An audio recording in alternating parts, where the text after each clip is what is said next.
ગુજરાતના એક નાનકડા ગામડાની સીમમાં જ્યાં સવાર પડતાં જ પંખીઓનો કલરવ સંભળાય અને ખેતરોમાં લીલોતરી લહેરાતી હોય, ત્યાં એક મોટું અને આલીશાન મકાન આવેલું હતું.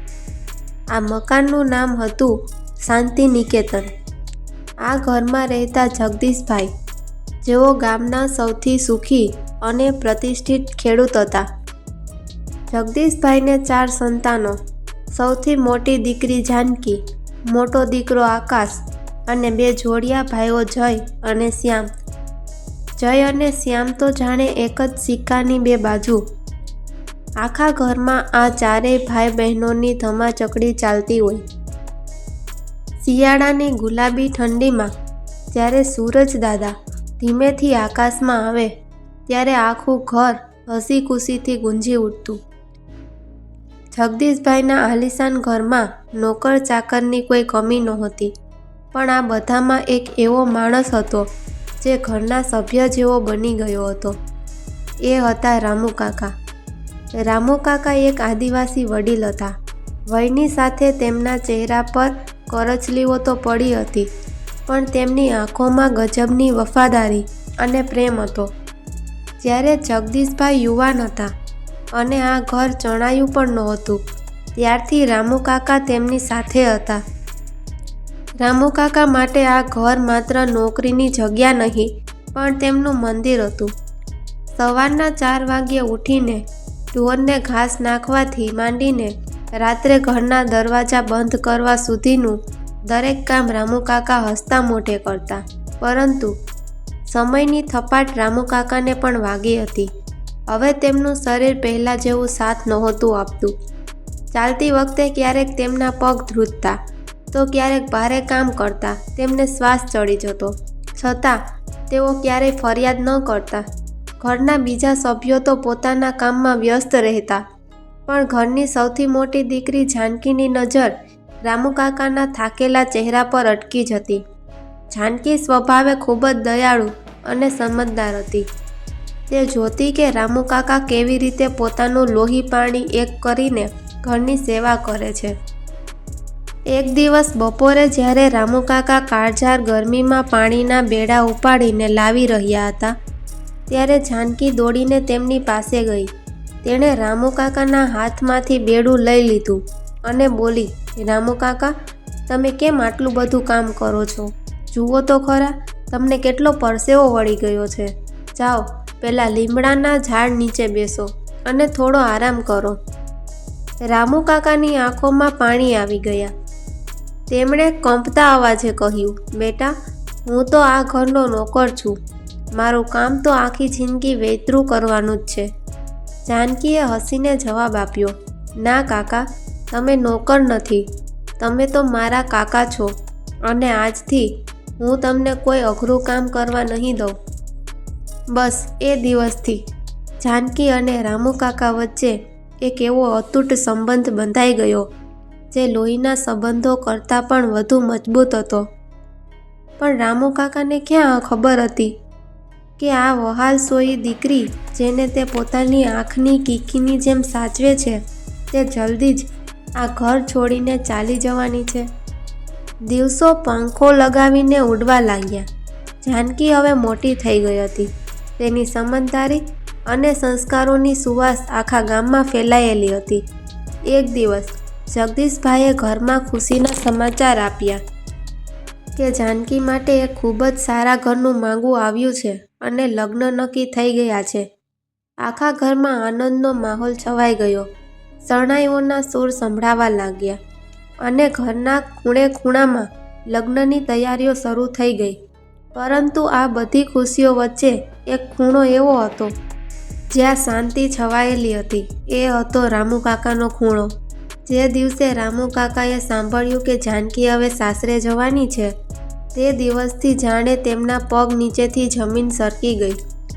તેમને થતું કે જે દીકરીએ મારા થાકેલા હાથમાંથી કામ લઈ લીધું, જેણે મને હંમેશા માન આપ્યું, એ ચકલી હવે આ માળો છોડીને ઉડી જશે, પછી આ ઘરનું ધ્યાન કોણ રાખશે અને મારું ઉપરાણું કોણ લેશે? જાનકી રામુ કાકાના મનની દશા સમજી શકતી હતી. તે ઘણીવાર રામુ કાકાને ચીડવવા અને તેમનું મન હળવું કરવા તેમની પાસે જ હતી. એક સાંજે રામુ કાકા ઓસરીમાં બેસીને આકાશ તરફ જોઈ રહ્યા હતા. જાનકી ત્યાં ગઈ અને ધીમેથી બોલી, કેમ રામુ કાકા, અત્યારથી જ મને ભૂલી જવાની તૈયારી કરી લીધી છે કે શું? હું તો સાસરે જતી રહીશ, પછી તમને આરામ કરવાનું કોણ કહેશે?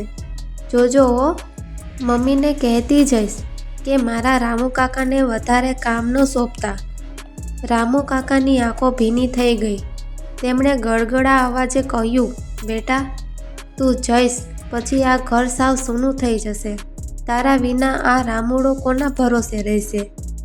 જાનકીએ વહાલથી તેમના ખંભે હાથ મૂક્યો અને મજાકમાં પૂછ્યું, એ બધું તો ઠીક કાકા, પણ મારી બધી સખીઓ તો મારા માટે મોંઘી મોંઘી ભેટ લાવવાની છે.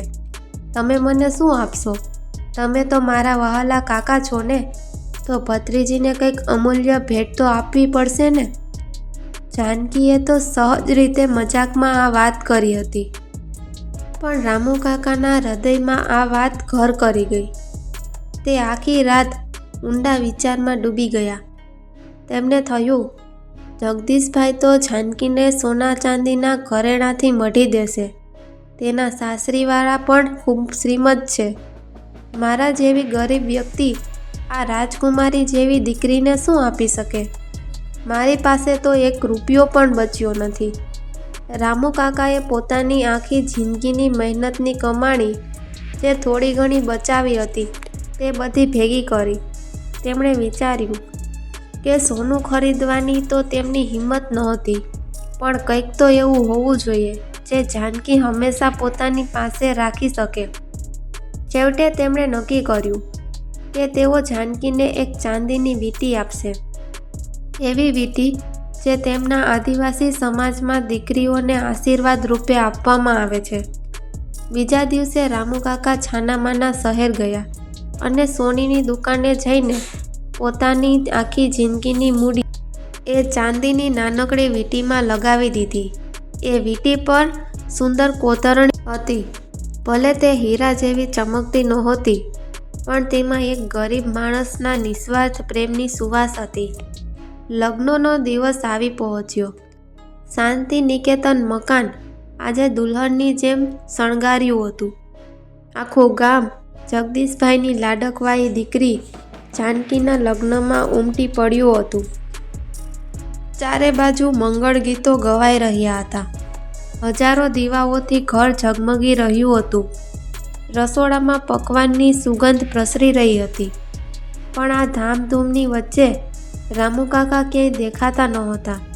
રામુ કાકા આજે વહેલી સવારથી જ ગમાણમાં ઢોર પાસે બેસી રહ્યા હતા. તેમની આંખોમાં આજે જળજળિયા હતા. તેમને થતું હતું કે આજે મારી દીકરી પારકી થઈ જશે. હવે કાલથી કોણ મને કહેશે કે કાકા બહુ કામ ન કરો. તેમની પાસે પેલી નાનકડી ચાંદીની વીંટી એક મખમલના ટુકડામાં વીંટાયેલી પડી હતી. તેમને વારંવાર સંકોચ થતો હતો કે જ્યાં સોના હીરાના ઢગલા થવાના છે ત્યાં મારી આ સામાન્ય ચાંદીની વીંટી કોણ જોશે? જાનકી આટલી બધી ભેટોમાં મારી આ ગરીબની ભેટને ક્યાંક ભૂલી તો નહીં જાય ને? બીજી બાજુ જાનકી તૈયાર થઈ રહી હતી. તેને સોનાના હાર, હીરાની બંગડીઓ અને કિંમતી વસ્ત્રો પહેરવામાં આવ્યા હતા. તેના પિતા જગદીશભાઈએ ખરેખર તેને સોને મઢી દીધી હતી. સગા સંબંધીઓ અને તેની સખીઓ એકથી એક ચડિયાતી ભેટો લાવી રહી હતી. કોઈ સોનાની ચેન લાવ્યું તો કોઈ મોંઘા ડ્રેસ. જાનકી બધું જ સ્મિત સાથે સ્વીકારતી હતી, પણ તેની નજર સતત દરવાજા તરફ હતી. તે કોઈને શોધી રહી હતી. જાનકીએ તેની નાની બહેનને પૂછ્યું, રામુ કાકા ક્યાં છે? સવારથી કેમ દેખાતા નથી? બહેને જવાબ આપ્યો, ખબર નહીં દીદી, કદાચ ગમાણમાં કામ કરતા હશે. જાનકીને ચેન નહોતું પડતું. છેવટે મંડપમાં જવાનો સમય થયો. જાનકી જ્યારે દુલ્હનના વેશમાં મંડપ તરફ જતી હતી ત્યારે તેની નજર દૂર ઊભેલા રામુ કાકા પર પડી. રામુ કાકા એક થાંભલા પાછળ છુપાઈને જોઈ રહ્યા હતા કે તેમની દીકરી કેવી સુંદર લાગી રહી છે. તેમની આંખોમાંથી હર્ષ અને શોક બંનેના આંસુ વહી રહ્યા હતા. જાનકીએ પોતાની મમ્મીને કહ્યું, મારે પહેલાં રામુ કાકા પાસે જવું છે. મમ્મીએ કહ્યું, બેટા, અત્યારે મંડપમાં જવાનો સમય થઈ ગયો છે, મોડું થશે. પણ જાનકી ન માની. તે કિંમતી રેશમી સાડી સંભાળતી રામુ કાકા પાસે પહોંચી ગઈ. રામુ કાકા તો તેને પોતાની સામે જોઈને સ્તબ્ધ થઈ ગયા. તેમને સમજાયું નહીં કે આટલી મોટી ભીડ અને વૈભવ છોડીને આ રાજકુમારી મારી પાસે કેમ આવી. જાનકીએ ધીમેથી પૂછ્યું, કાકા, મેં તમારી પાસે ભેટ માંગી હતી, તેનું શું થયું? શું તમે તમારી ભત્રીજીને ખાલી હાથે જ વિદા કરશો? રામુ કાકાના હાથ ધ્રુજવા લાગ્યા. તેમણે ધ્રુજતા હાથે પેલી ચાંદીની વીંટી કાઢી અને નીચું જોઈને બોલ્યા, બેટા, તારો બાપ તો તને સોનાના ઘરેણાથી મઢી રહ્યો છે. આ આખા જગતના હીરા તારી સામે ટૂંકા પડે. હું તો એક ગરીબ માણસ છું. આ ચાંદીની મામૂલી વીંટી તારા લાયક નથી, પણ હું આનાથી વધુ કંઈ કરી શકું તેમ નથી. જાનકીએ ચાંદીની વીંટી હાથમાં લીધી, તેની કોતરણી જોઈ અને રામુ કાકાનો નિખાલસ પ્રેમ જોયો. જાનકીની આંખો ભરાઈ આવી. મંડપમાં મહેમાનોની ચહલપહલ હતી. પંડિતજી મંત્રોચ્ચાર કરી રહ્યા હતા અને ચારે બાજુ સોનાના ઘરેણાનો ઝળકાટ હતો.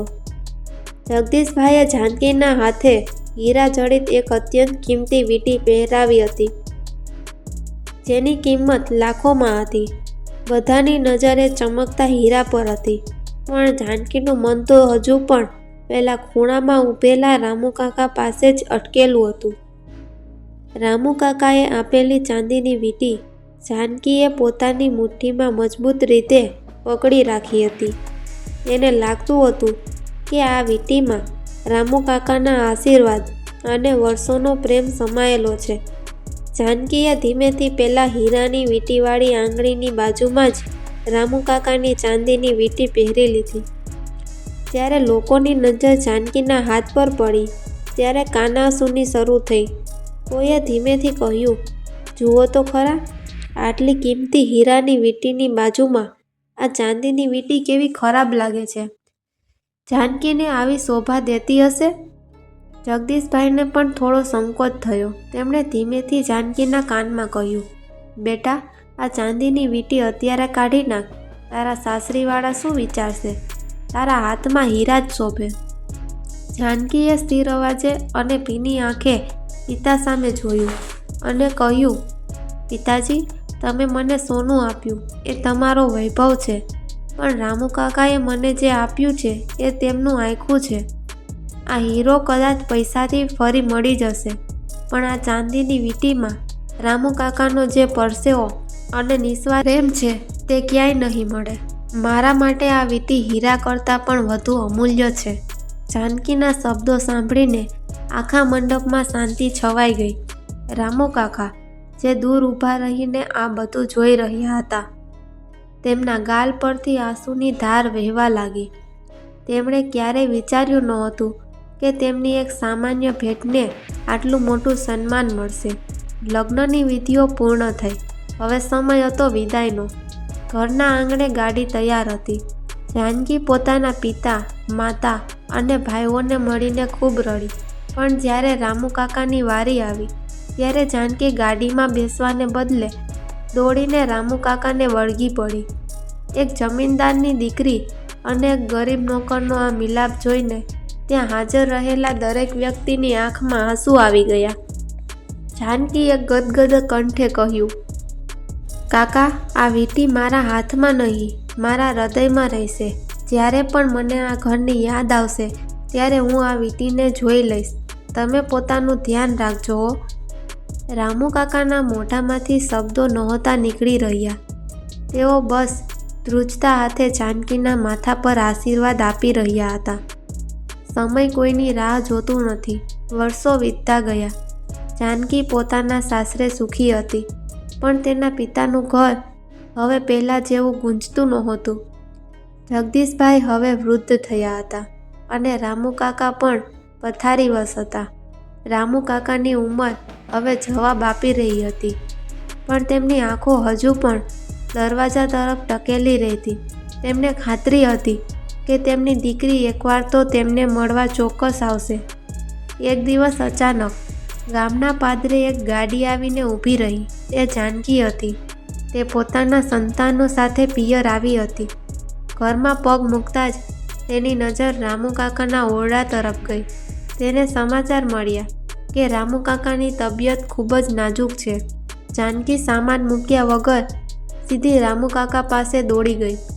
રામુ કાકાએ જ્યારે ઝાંખી આંખે જાનકીને જોઈ ત્યારે તેમના ચહેરા પર એક તેજ આવી ગયું. જાનકીએ તેમનો કરચલીવાળો હાથ પોતાના હાથમાં લીધો. આજે પણ જાનકીની આંગળીમાં પેલી કાળી પડી ગયેલી ચાંદીની વીંટી ચમકતી હતી.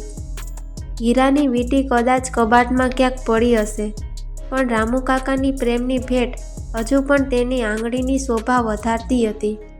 રામુ કાકાએ ધીમેથી વીંટી તરફ જોયું અને મલકાઈને બોલ્યા, બેટા, તે હજુ પણ આ ચાંદીની વીંટી સાચવી રાખી છે આટલા વર્ષો સુધી? જાનકીએ આંસુ લૂછતા કહ્યું, કાકા, આ વીંટી નથી, આ તો તમારો આત્મા છે. આ વીંટીએ મને હંમેશા યાદ અપાવ્યું છે કે સંબંધોની કિંમત સોનાથી નહીં પણ સ્નેહથી મપાય છે. રામુ કાકાના ચહેરા પર એક સંતોષનું સ્મિત આવ્યું અને તેમણે હળવેકથી પોતાની આંખો મીચી દીધી. તે એક શાંત અને અમર નિંદ્રામાં પોઢી ગયા. આ વાર્તા આપણને શીખવે છે કે ભેટની કિંમત બજારના ભાવથી નહીં પણ આપનારના ભાવથી મપાય છે. પ્રેમ અને વફાદારી દુનિયાની કોઈ પણ મોંઘી વસ્તુ કરતાં વધુ અમૂલ્ય છે.